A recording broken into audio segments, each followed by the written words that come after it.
All right, welcome back and bear down. Bears mock draft 7.0. Here it is. We're going to go through this a little bit quicker. I want to pump out these mock drafts and I don't want them to be super long. So let's get it. Let's get right into it. Bears mock draft 7.0. Here's our cap space. Here's the moves we're going to make. This one is going to be less of a trade down and acquire capital and more of, I don't want to spoil what the specific move is, but we're going to hit a little bit more in free agency on this one. Our two big things are re-signing Jalen Johnson and Lloyd Cushenberry. Any of you who's been watching realize that I have fallen in love with Lloyd Cushenberry. I really want him as our center. We're going to re-sign Equanimous St. Brown. He's really wide receiver 6. Don't go berserk on that one. It is what it is. Lucas Patrick is going to be a backup. Just need the depth. That's all that is. Mike Hook is a defensive lineman from the Rams. Very quality signing. Javon Kinlaw, same thing, from the Niners. And Robert Tonyan is a backup to the backup tight end. It's just one of those things where familiar depth, guys. We've already been in the system. A lot of turnover sometimes is a bad thing. Look at what happened at the beginning of 2023.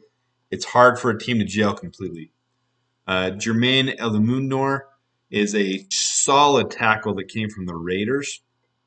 He may make more than this, so it might not be a quality signing to be able to go more than this, but he graded extremely well, better than he was a part-time, he was a swing tackle, basically, and he graded out better than anybody on the Bears. So solid signing. We can get him to be a swing tackle for us. All right, and then Dylan Cole, Patrick Skills. The point of this draft is we're going to do one trade down, one trade up, and there's a little surprise in it. So I want to jump right into it. We'll show how the team pans out. I am not saying this is my favorite draft.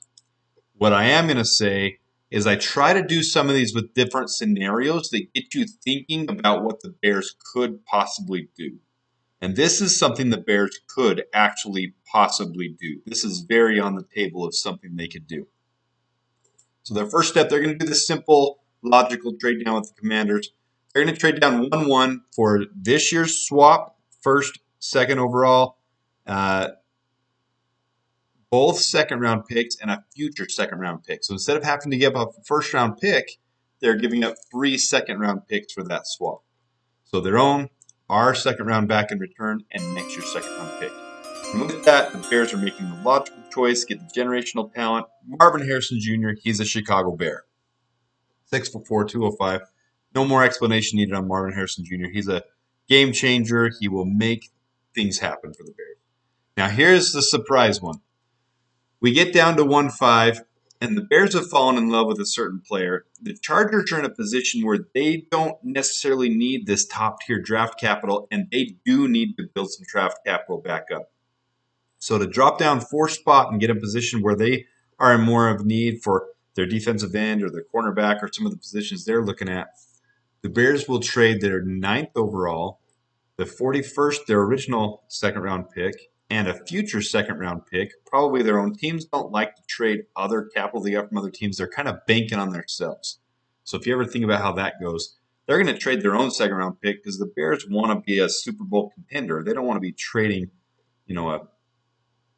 a different pick that would be higher from Carolina or from Washington. They want Washington and Carolina to bomb. They want their pick to be less valuable. So they're giving their pick away in this trade, and they're going to go up to 1-5. What they're going to do with that pick is they're going to jump up. They're not getting rid of Justin Fields. They're going to jump up and pick a quarterback that has not been taken yet in Jaden Daniels. Interesting take. I like where we're heading on this one. I'm not saying this is what we will do or what I want us to do, but it is definitely on the table. Jaden Daniels is comparable to Justin Fields. So we keep Justin Fields. In fact, if you look at his comp this year, his comp is Justin Fields when they're comparing him out. He's smaller than Justin Fields. He's a little bit taller, but a little leaner. Look at their grades. The release speed is quicker for Jaden Daniels. The short passing is a little less graded. This is all from Draft Buzz right here, okay? So these are Justin Fields and Jaden Daniels pre-draft. So, I mean, this is pretty incredible how similar they are. Jaden Daniels coming in, learning under Justin Fields, and the potential there is off the chart. So Jaden Daniels comes in. His objective is to put a little meat on his bone, to get in the weight room, and to learn under Justin Fields. Not saying that's what I want, but I'm not unhappy if it happens. We have the draft capital, and it helps us prepare for the future. All right, the rest of the draft is going to go pretty chalk compared to what you've seen before. There's only one difference because now we're not taking Joe Milton III in the 5th round like I like to do so many times. We're going to get Tyler Nubin here with the beginning of the 2nd round. We're going to get Zach Zinter in the 3rd round with our comp pick. We're going to take Audric Estime again. It's going to turn right.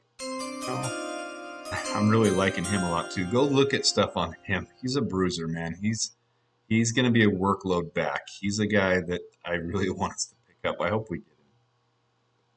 We're going to pick him with the comp pick from the Ian Cunningham signing away. The minority initiative. We're still going to get Kate Stover. We're still going to get Darius Robinson.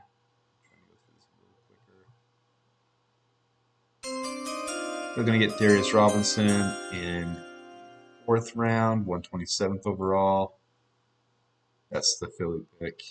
We got last year from trading down from 9 to 10. And then instead of quarterback here, we're going to take a slot receiver, and it's Moose Muhammad. Now, a lot of you probably know who this is. This is Muhsin Muhammad's son, former Chicago Bear. He was with the Panthers most of his career, but he was with the Bears for a couple of years when I was starting college. I don't remember exactly what years those were, but it was the mid-2000s, right before our Super Bowl run. So Muhsin Muhammad, son Moose Muhammad, slot receiver, and he's a pretty solid slot receiver. So we're getting our X receiver with Marvin Harrison Jr., and then we get a slot receiver, solid slot receiver. So there's all our picks. Marvin Harrison Jr., Jaden Daniels, Tyler Nubin, Zach Zinter, Audric Estime, Kate Stover, Darius Robinson, Moose Muhammad. That's actually a very solid draft. We're not building a lot of draft capital for the future, with which all of us are kind of getting stuck on, but we are trading up and getting the 5th overall pick, which ends up being a quarterback of the future. Now, let's talk about that for a minute. If Justin Fields ends up balling out and having an MVP caliber season, takes us to the NFC Championship game, maybe even the Super Bowl, what do you do with that? Well, he still has value. Teams are always looking for quarterbacks, and if they see him in the wings and he comes in for games now and then and plays and gets some time in, teams are going to want to trade for him. So even if we extend Justin Fields long term, Jaden Daniels is still Heisman Trophy winner, is still highly touted at the top of this draft, has a ton of draft value or trade value. So it's not like it's a wasted pick. There's always value in that position. So don't stress over that. There's always value. Here's our future picks. We've given up our own 2nd to trade up, but we have our own first next year. We have Carolina and Washington 2nd round picks, our own pick, our comp pick for Ian Cunningham in the 3rd round, 4th round, 5th round, and then the swap up for the whole Chase Claypool thing. That's still a lot of draft capital, guys. 1st, 2nd, 3rd, 4th, 5th, 6th. Team's going in the right direction if we're doing this type of stuff. So here is how the team lines up after that. So on offense, Jaden Daniels backing up, Tyson Bagent 3rd string, Kate Stover and Robert Tonyan. Our offensive line has improved dramatically with Lloyd Cushberry, Zach Zinter coming in. When he gets healthy, he can rotate in with Nate Davis. If Nate Davis has got a little fire under him and he's playing better, great. We have a better swing tackle. Braxton Jones actually played really well this last year, guys. And then our wide receiver room is improved dramatically with Marvin Harrison Jr. and Moose Muhammad could be a solid slot receiver. Audric Estime as running back. And then on defense, that's actually some really good free agent signings there with Michael Hecht and Javon Kinlaw. That improves our defensive line dramatically. DeMarcus Walker didn't have a bad year either. So this isn't some dramatic, we're going out and getting all these, but we are improving at free safety. Tyler Nubin will be better. I mean, he is a game changer, guys. Look into Tyler Nubin more. Everything about him, he's top of the draft for defensive backs. I like Tyler Nubin quite a bit. So improving Eddie Jackson with him, re-signing Jalen Johnson.